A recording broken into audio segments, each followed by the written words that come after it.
Hi everyone. This is a video that I've been wanting to make for quite some time really, but there have been two things that have prevented me from doing it. One has been my illness and trying to find a time when my speech was okay and I'm not jumping around too much. And the other really is to do with how this might be received by some of my Christian friends, and with the circumstances we've gone through, whether I could actually deal with the flack. Now, I have written about this elsewhere, so I have already tested the waters, and I think sometimes you just need to take the plunge and say things as they are, and be firm with the convictions that you have. Now, as most of you know who are watching this video, the last few years for me and my family have not been brilliant. I mean, what with my health and things. And then, of course, last September, losing David, it's not been an easy time. And I've found that my faith has probably been tested almost to the limit. It was one thing dealing with being ill, and quite another dealing with losing David. And losing David has really made me consider some of the things that I held to be true in terms of my faith. Now, this is not the first time that I've been challenged about this particular aspect of my faith.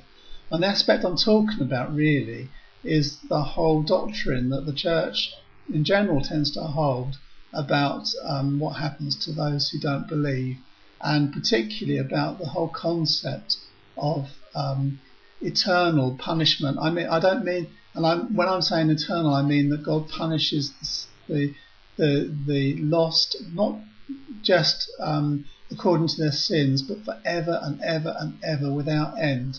And really, this first started to bother me quite early on in my Christian faith, when I lost my father. And my father wasn't a Christian. If anything, he was quite anti anything to do with God. He'd been put off by Christians a church that was near him. It was very legalistic, and he really wasn't interested in anything. And when he died, I remember going to his funeral and afterwards wishing that I didn't have any faith, because everyone around me was able to talk about him being somewhere else, about him being in a better place, but my Christian theology said that that wasn't the case, because my Christian theology said that if you die without Jesus, then there's no hope. You die, you go to hell, and you're tormented forever, and there is no way out. And it bothered me. It bothered me a lot. And I did what most Christians do, and that is to try to rationalise it and say things like, well, I didn't know what happened to him on his last moments. I didn't know whether he finally turned to God. And I rationalised it and carried on with my life and left it with God, and thought that's what I had to do. You see, I've been so convinced that this teaching was completely biblical and was without something I wasn't able to question. It's interesting how Christians are taught this quite often.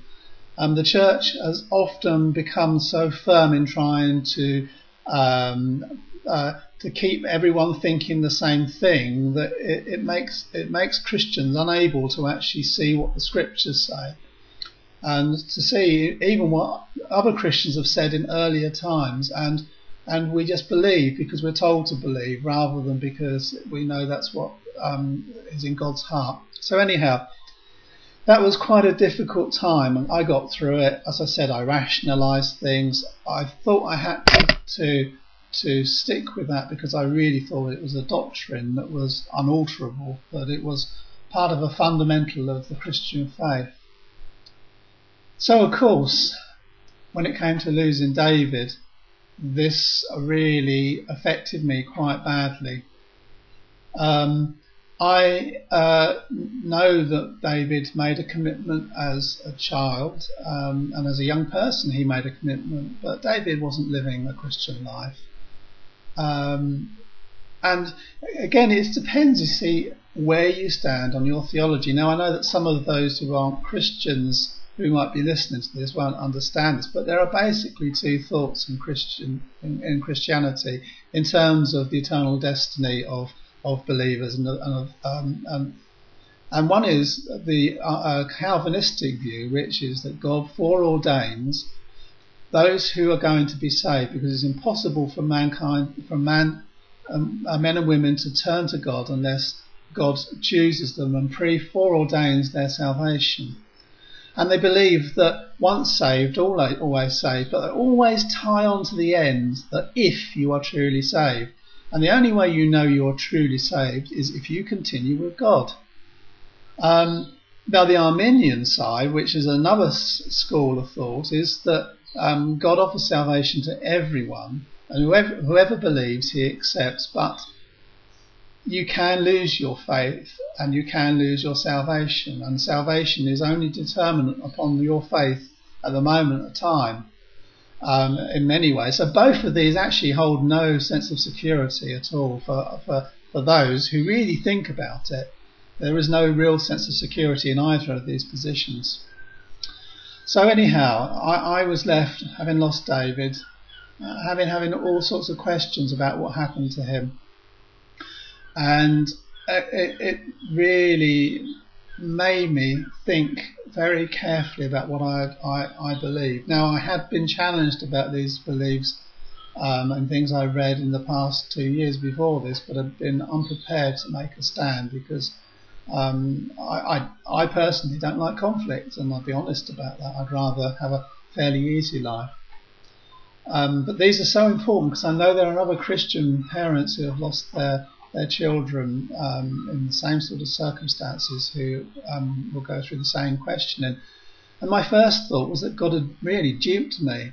The scriptures talk about children being a blessing, but what's a blessing about bringing children into the world, not knowing whether they're going to come to God, knowing that they actually would be, the likelihood is they will spend all eternity in agonising in hell. Now, I'm sorry, but that just doesn't ring true. It seems a God that would do such a thing is barbaric. He's not a loving God.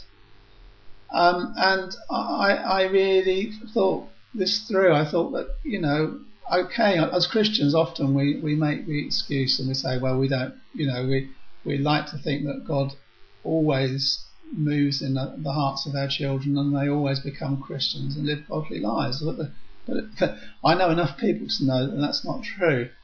Most parents never have to go through the pain of seeing their children die and having to deal with this, but when you do, you suddenly realise how important this question is. And I started thinking, how on earth can I, if this is true, if there's even the remotest possibility that David is completely lost forevermore, how on earth could I serve a God that would do such a thing to someone who I love so much? How could I really serve a God who thought so little of him? I wrestled with this. There's no way that I could serve a God who does such a thing. But there's a far wider issue in this. And it's not just me. I mean, there is a good possibility that David did believe. And I don't know what happened in those last moments. See, here I go rationalising, but I don't. But I know for many that isn't the case. And the whole idea that God brings people into the world knowing that the vast majority of them are going to reject them, and knowing that the end place is eternal punishment, just seems to me barbaric. And I started to question whether I really wanted to serve such a God. Now, this is not a question of whether I believe in God or not. In fact, my faith in God there is a God, is very strong. I know there'll be my non-Christian friends who watch this and think, well, that's crazy, but that's what I believe. And I also believe it's important to be biblical. There's no point being a Christian and not believing what the scriptures say. So I was in a quandary. What do I do with this? I certainly didn't feel that I'd want to carry on serving God if that was really the case. But then deep in my heart, I felt God tell me, that He loved David more than I love him, and I know how much I love David.